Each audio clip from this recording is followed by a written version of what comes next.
¿Qué tal, querida familia? Nos encontramos o agradecemos a Dios por poder encontrarnos a través de este medio. Dios ha generado las condiciones para que, a pesar de las circunstancias que nos rodean, tenemos la oportunidad de conectar, tenemos la oportunidad de crecer, tenemos la oportunidad de predicar. Y el día de hoy quisiera compartir contigo un mensaje que encontré en mi estudio de la Biblia, siguiendo la secuencia de estudio que sugiere la escuela sabática, que es el libro de Daniel. En el libro de Daniel hay una frase que quisiera compartir contigo. Sin embargo, antes de eso quisiera compartir la frase tras bambalinas.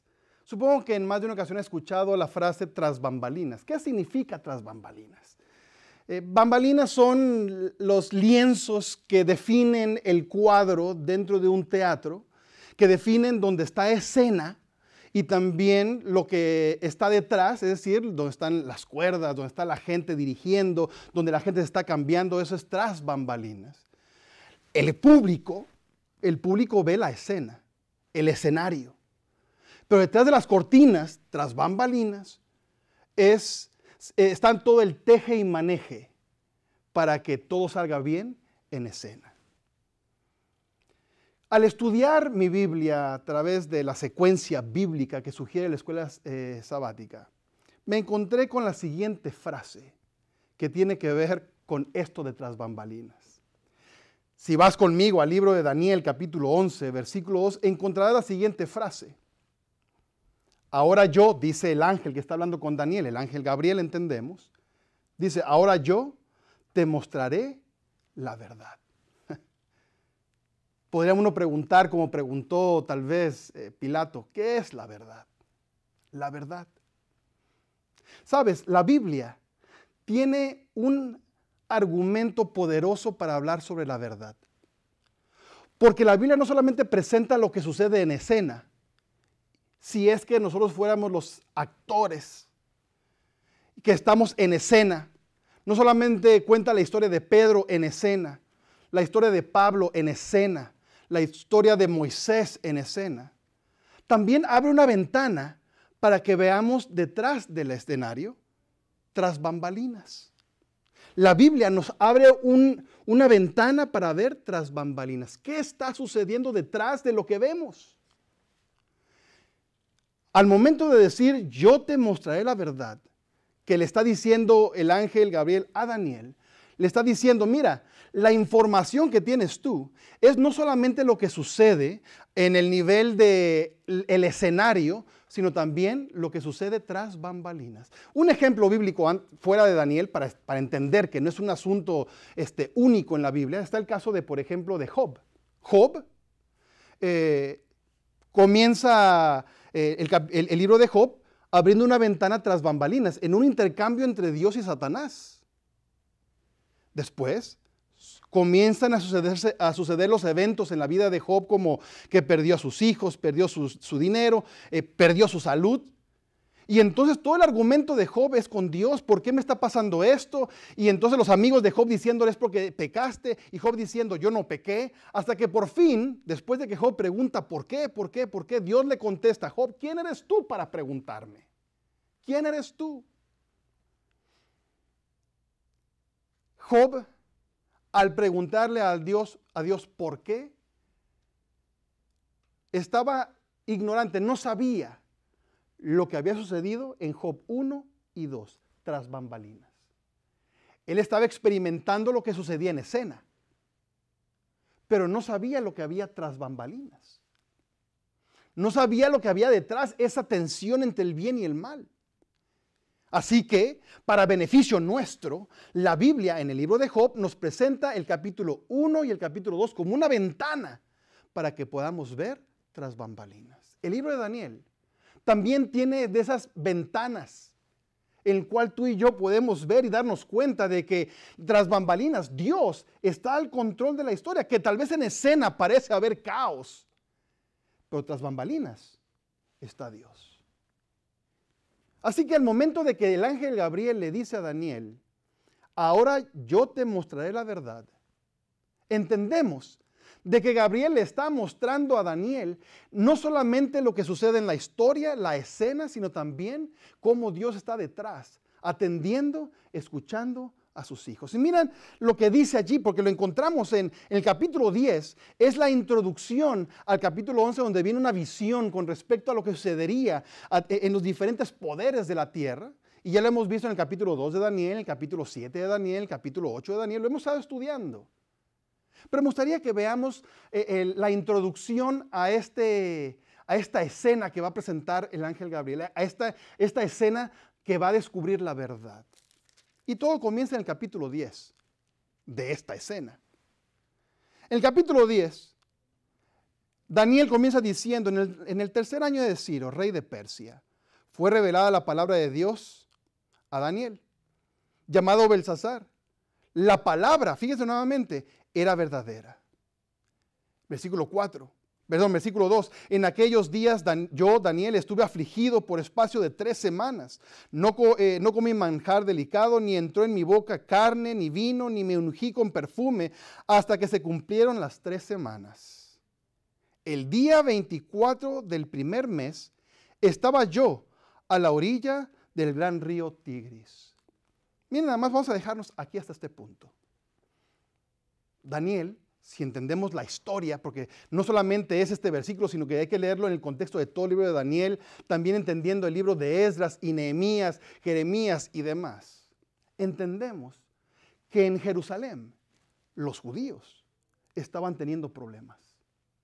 Habían regresado a Jerusalén para poder reconstruir la ciudad. Sin embargo, los pueblos de alrededor estaban poniendo presión y le estaban poniendo presión al rey de Persia para que detuviera los esfuerzos de los judíos.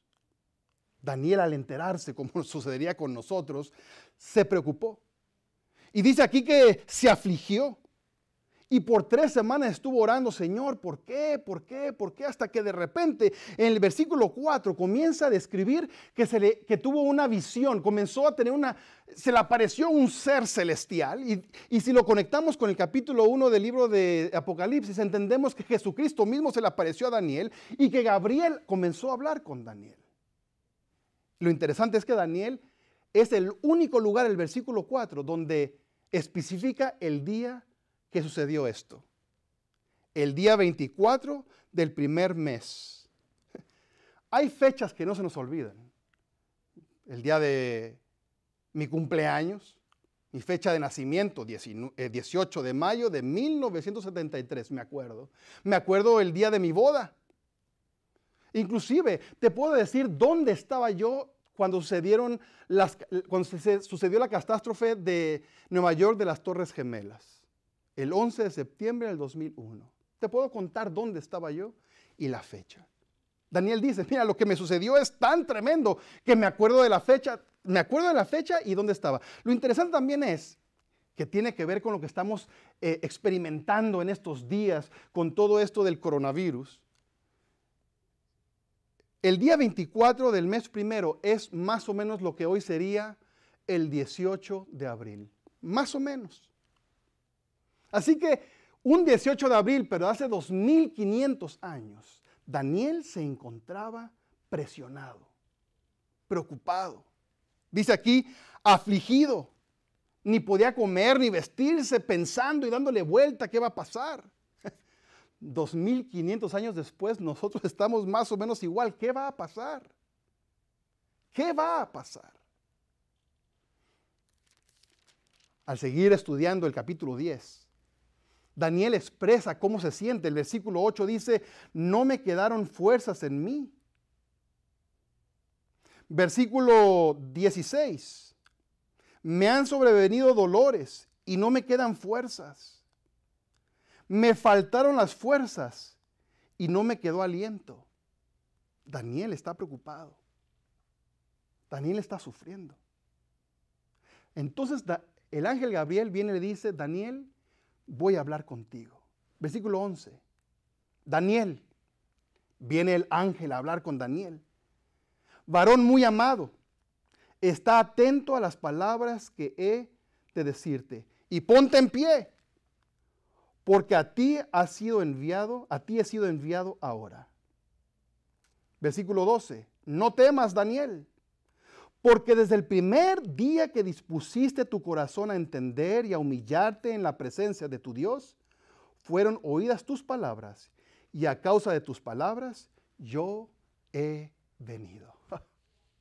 Qué tremendo. Daniel está sufriendo.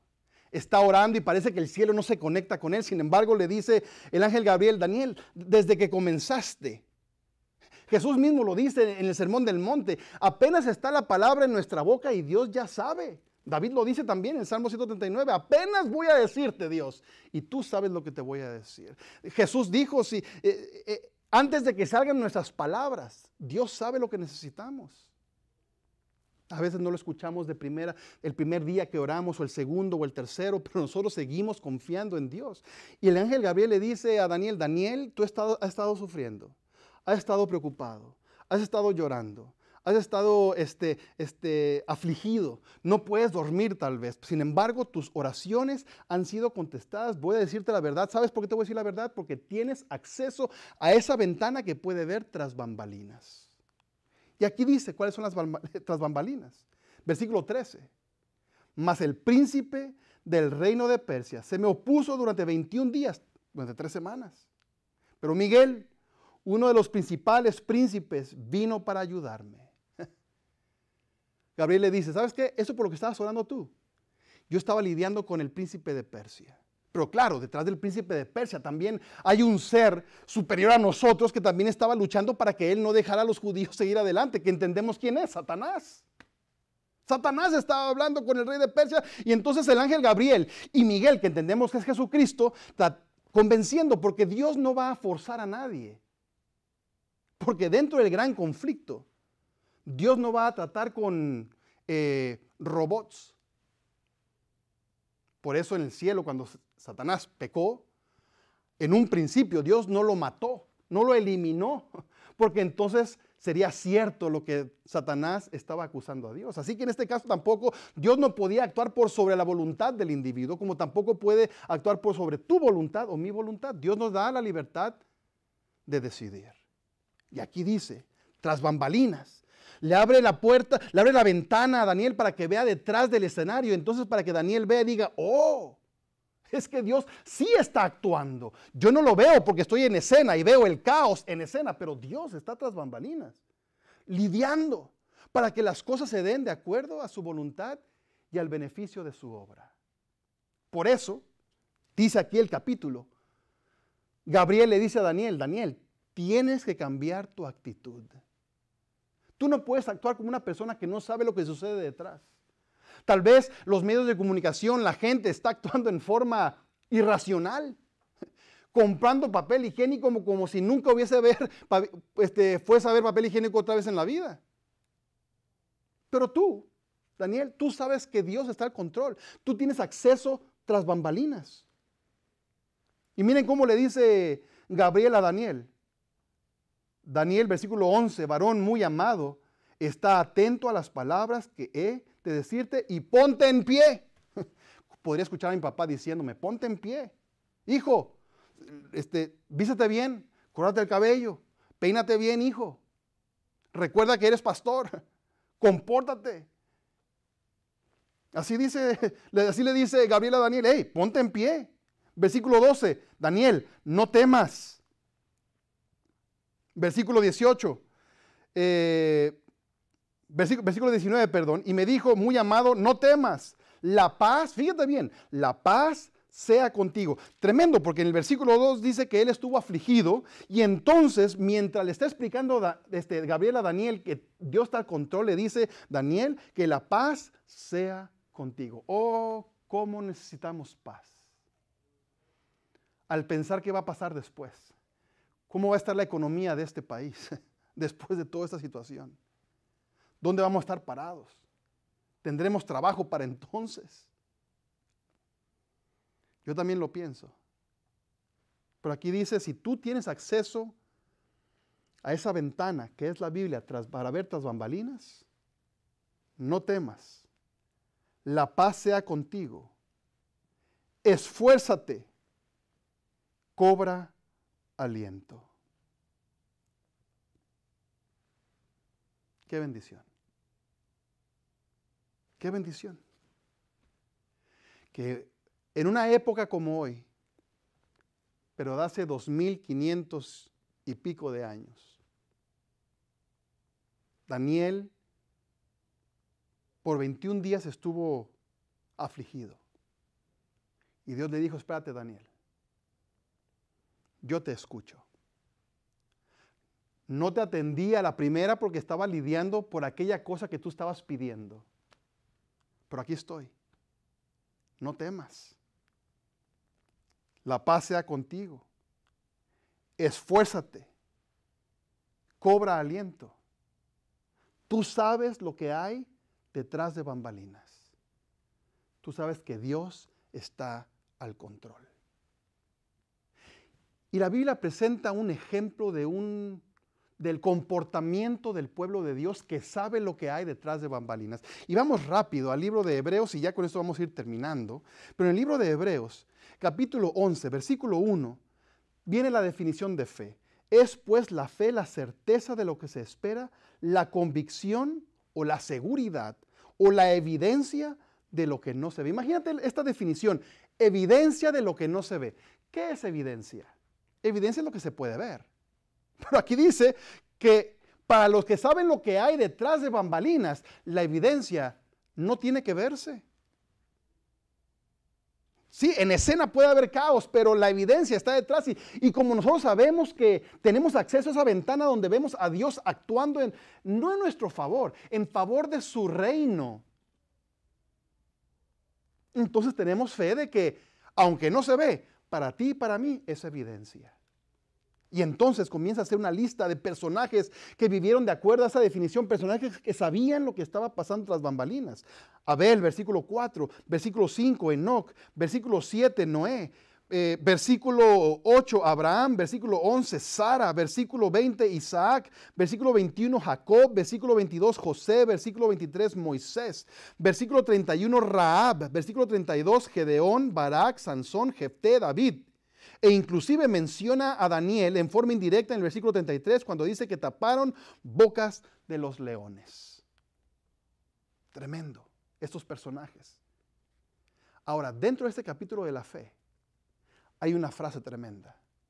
Versículo 13 dice, en la fe murieron todos estos sin haber recibido lo prometido. Qué tremenda declaración.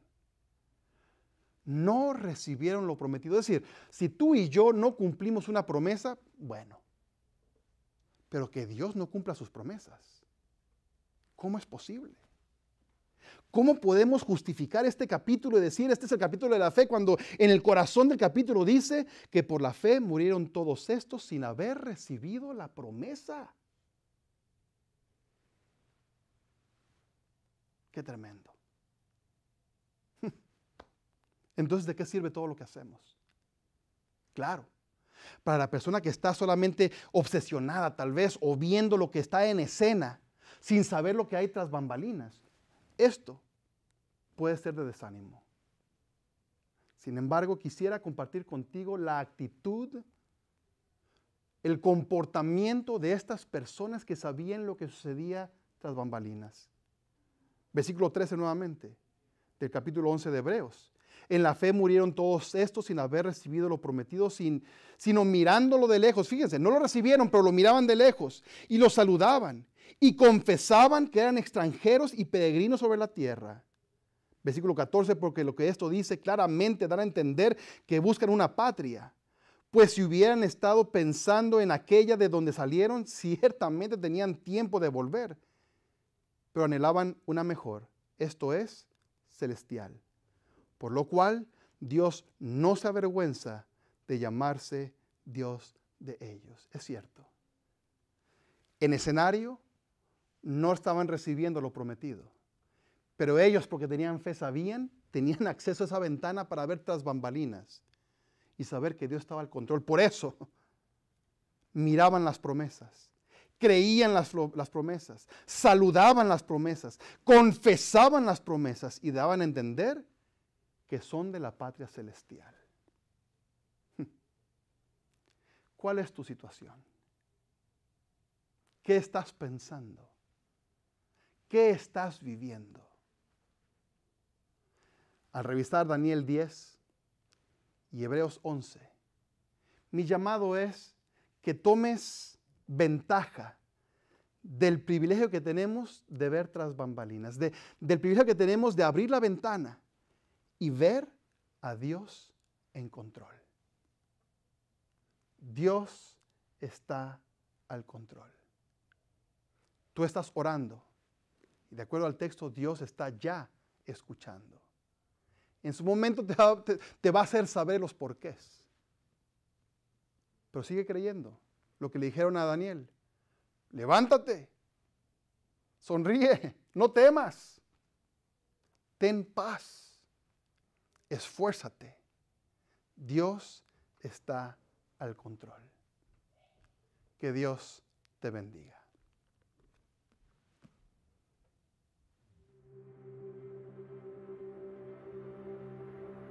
Church wasn't real. God wasn't real to me. It was a place that we would go every single weekend, but it didn't really actually impact my life. To me, church was a place where the adults would do their thing, and my role as a kid was just to sit down, to shut up, and to not pester my brother for about an hour every single week. Though one year when I was in the 5th grade, I actually had a moment where it became a little bit more real. You know, the fairy tale became alive in my life. I remember having a teacher in the 5th grade who just had this gift for making the Bible come alive.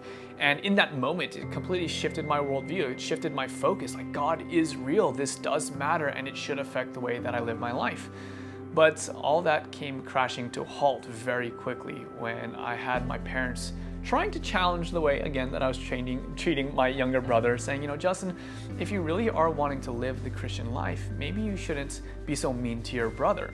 And as good as their intentions were in saying those kinds of things to me, what I had heard was, Justin, you're not good enough. You know, you're not good enough to be calling yourself a Christian. You're not good enough for God.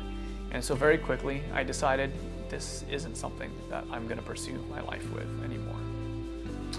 And so what had ended up happening was that I decided that I would try and find other ways to find fulfillment and joy and happiness in life. I was going to try and pursue relationships or education or sports or friends or whatever have you. But church and religion, that really had no part in finding success and fulfillment in my life. But that all changed for me my senior year of high school when I ran into a group of other young people, like in their late teens, early 20s, who were actually living an authentic and real expression of Christianity. These were young people who were taking their faith seriously and who were actually living as if God were in fact real. And what was interesting about them is that they had answers to the questions that I was struggling with in life. I was struggling to find purpose and meaning, trying to find happiness, and they were opening up the Bible, showing that the Bible had real answers to the real questions and dilemmas that I was facing. And so that moment in time really kind of shook me to my being. And it was then that I decided that this was what I wanted my life to be about, because God is real. That should affect how I live every moment of my life. And I decided to commit myself to full-time ministry. I got involved as a literature evangelist, going door to door, eventually started doing Bible work, preaching evangelistic crusades all around the world, and then eventually got called to teach at a Bible college in Philadelphia. And presently I run a digital missions. For me, I'm committed to use things like social media and technology to spread the message. I believe that technology is one of the best ways that we can actually spread the Gospels. I remember reading a study by Wall Street Journal saying that the average millennial spends over 18 hours a day behind some screen in one way, shape, or form. And so for me, every single day, I'm focused on creating content on YouTube, on making videos that help young people experience God for themselves. And what's really amazing about this platform is that I get to speak to people from literally around the world, from so many different backgrounds and religions and worldviews, whether they're Christian or atheist, or they're Buddhist or Muslim or Jewish or even gay or straight, or maybe they're like me as a young person, just asking the question, is God real? Does God really care about me?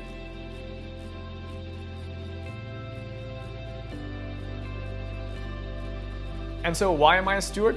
Because God is real.